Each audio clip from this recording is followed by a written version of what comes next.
In this video, we're going to review the example that we did in class on Tuesday and just at the end spend a moment visualizing our results as a transformation.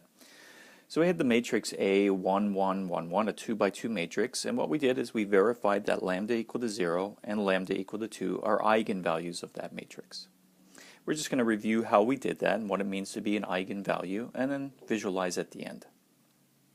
So let's check whether or not lambda equal to 0 is an eigenvalue. What that means is that there should be a non-zero vector that when I multiply it by the matrix A, that it just gets scaled down to the zero vector by taking 0 times x to get me 0 as a vector. So what we're asking is whether or not the typical homogeneous equation Ax equal to 0 has non-trivial solutions. If it does, those non-trivial solutions are our eigenvectors. So we do the usual process here. I might augment the matrix with a row or a column of zeros, and we take A and we row reduce it. And then from there we can interpret the solutions to our system of equations. Because I have a pivot in the first column but not in the second column, I will get a one-dimensional set of solutions, a subspace of solutions, the null space. And we'll see here that x2 is free and x1 is the opposite of x2. So in vector form, and that means the null space of A is this one-dimensional span of this vector 1 minus negative 1. Each non-zero vector x in the null space of A is a lambda equal to 0 eigenvector. If you take A times any vector in there, you will get 0 times that vector. You will get 0 as a result. Now let's turn to probably the more interesting example of lambda equal to 2. We checked that that was an eigenvalue. Lambda equal to 2 is an eigenvalue if A times x is just 2 times x, and we need there to be non-zero or non-trivial solutions to that equation, and if they are, those are the eigenvectors for lambda equal to 2.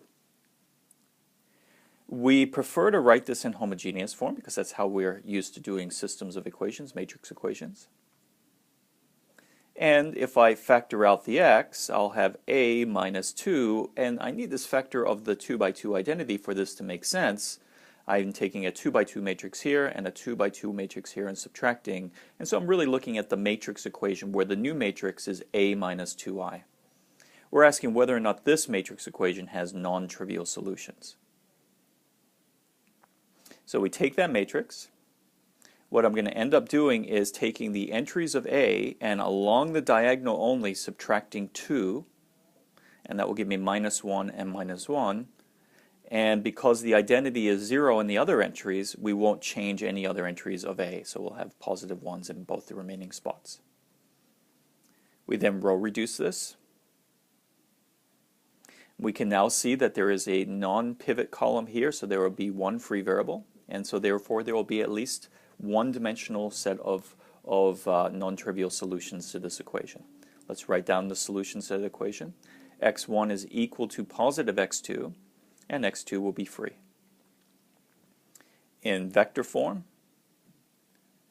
and so what we're saying is that the null space, not of A, but of the matrix A minus 2i, is the span of this vector 1, 1.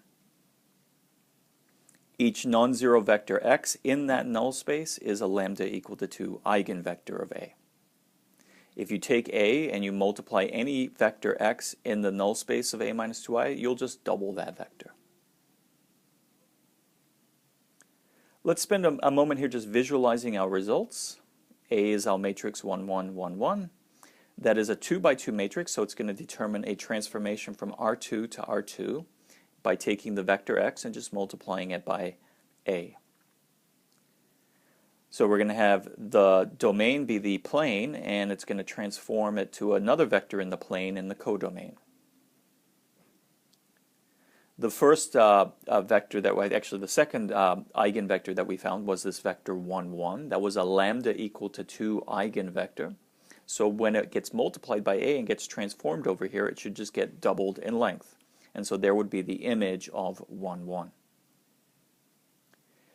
Any non-zero multiple of this vector is also an eigenvector for lambda equal to 2. So you should imagine the line parallel to this vector. That's the null space of A minus 2i. Remember that it spanned that null space.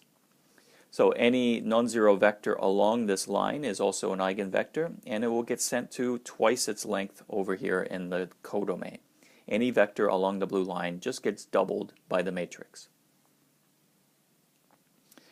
We call this subspace of R2 the lambda equal to 2 eigenspace because it contains the eigenvectors for lambda equal to 2. So that will be called the lambda equal to 2 eigenspace. Then we had this other vector, it was minus 1, 1. And that spanned the null space of A. So when I apply the matrix A and I transform it to its image, it must get sent to the 0 vector over here in the codomain. And in fact, anything parallel to that vector also gets sent to 0. Any vector along the red line gets scaled by a factor of 0. Any non-zero vector along the red line is a lambda equal to 0 eigenvector. So we call that red line the lambda equal to 0 eigenspace.